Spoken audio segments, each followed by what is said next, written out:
left-wing gender insanity being pushed on our children is an act of child abuse. I will sign a new executive order instructing every federal agency to cease all programs that promote the concept of sex and gender transition at any age. My Department of Education will inform states and school districts that if any teacher or school official suggests to a child that they could be trapped in the wrong body, they will be faced with severe consequences. I will ask Congress to pass a bill establishing that the only genders recognized by the United States government are male and female, and they are assigned at birth. These are the priorities of the Trump administration.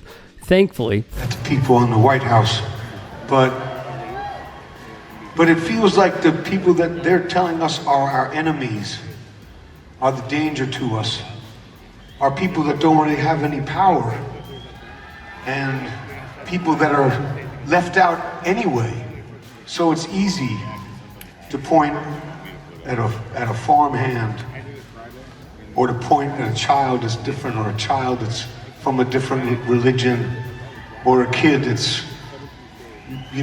just different, or people that are in tiny percentages, whether it's trans people or gay people or people that are from, it just always seems like people that are already vulnerable, and then we're supposed to believe that they're somehow a danger to us.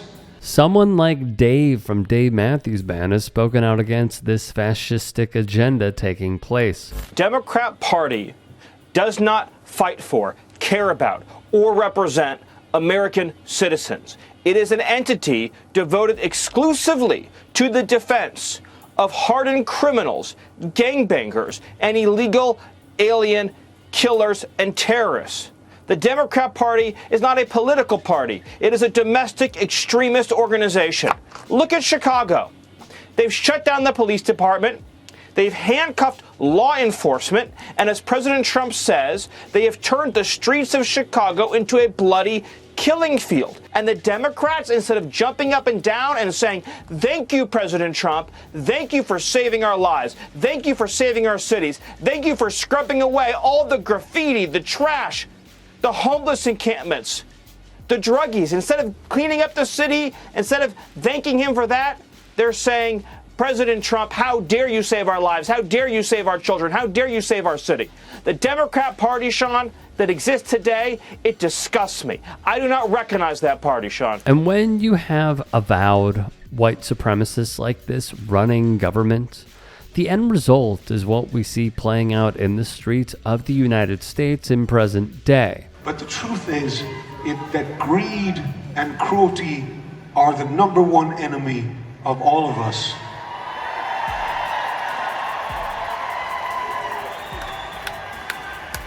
Brutality and divisiveness, that's the enemy.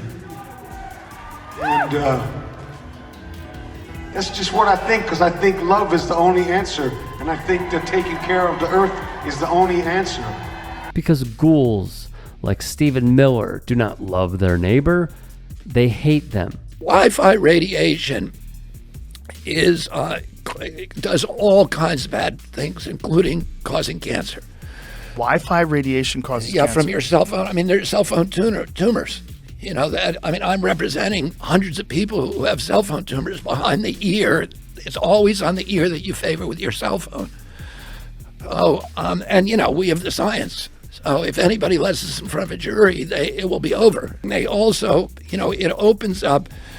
Wi-Fi radiation opens up your blood-brain barrier. And so all these toxins that are in your body can now go into your brain. How does Wi-Fi radiation open up your blood-brain barrier? Yeah, now you're gone beyond my expertise. And on this know-nothing, who is the United States Secretary of Health and Human Services. As soon as we start believing people that don't know about stuff, that we have people that know it. We know the scientists know stuff. We know the artists know how to make art. We know musicians can make music. We know scientists know about science. We know doctors know about doctors. What the these people people know, not a goddamn thing, and they're telling us what to do. We gotta do something about it. They're taking over the world. It's a scary time. Anyway, I love you with all my heart, and I'm grateful that you're here, and I'm sorry if I said anything to offend you, but I'm not really. Dave nails it again. For the forces of civilization to triumph, America and Israel must stand together.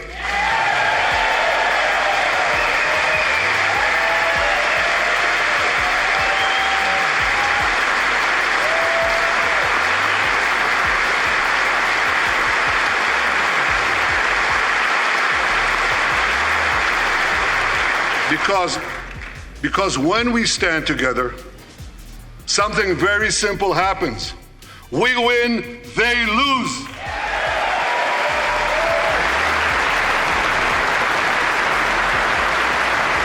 And when this war criminal stepped foot in Congress and received standing ovations on both sides of the political aisle, I just think it's terrible when the majority of the world is looking at this man and what he's doing in Gaza, and then also what he's overseeing in the West Bank and East Jerusalem, that we're welcoming into the so-called sacred halls of our government.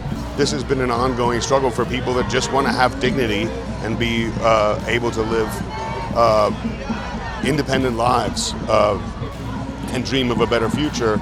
And this man is the pinnacle of the obstacle toward that freedom, and that we have him visiting the country is obscene. It's a disgusting show of support for someone that doesn't deserve our support. I'm ashamed that my tax dollars are going to the brutalizing of an entire people. It's shameful, and I'm ashamed that our government is welcoming him here.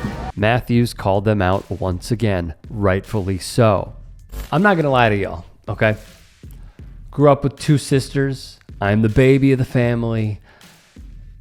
My oldest sister was obsessed with Dave Matthews. Obsessed. She played it all the time in the Jeep that she knows that she destroyed that car. It was a great car though, but she destroyed it. But she would play Dave all the time, right, in that whip. And that was passed down, that and basically South Park, from her to me. And I listened to Dave a lot when I was growing up.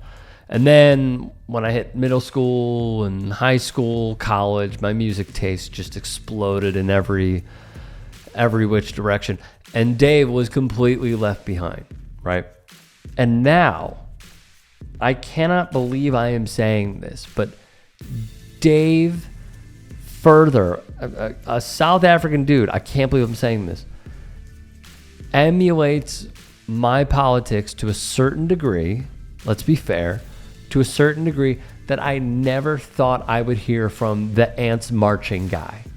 I never thought the True Reflections guy, the Satellite guy, the Long Black Veil guy cover, would be speaking about Palestine and Gaza and Netanyahu, and about how people like, I can decipher it and y'all can too, Robert F. Kennedy Jr. and Donald Trump and Pete Hegseth, J.D. Vance, Mike Johnson, all these people, the Means family, they have no idea what they're talking about, yet they want us to follow them as they think they are the leaders. And all those simplistic examples of, scientists know science and doctors know about medicine and artists know about art and musicians know about music. We all have our specialties that we are well trained for and in. And then you have someone, for example, like RFK Jr., who is dictating what vaccines are safe when he's not even a freaking doctor. Donald Trump is talking about gender-affirming care. He doesn't know the first thing about gender-affirming care. We are ruled by stooges who are simply cosplaying as thought leaders when really they are the ones carrying out the administration's efforts because of campaign donations that the top 1% wants us to live in. They want to rule with an iron fist and use Donald Trump and use RFK Jr. simply as puppets for the world order that they want to inflict on us. It is completely shameful. And I'm glad that at least one musician is calling it out.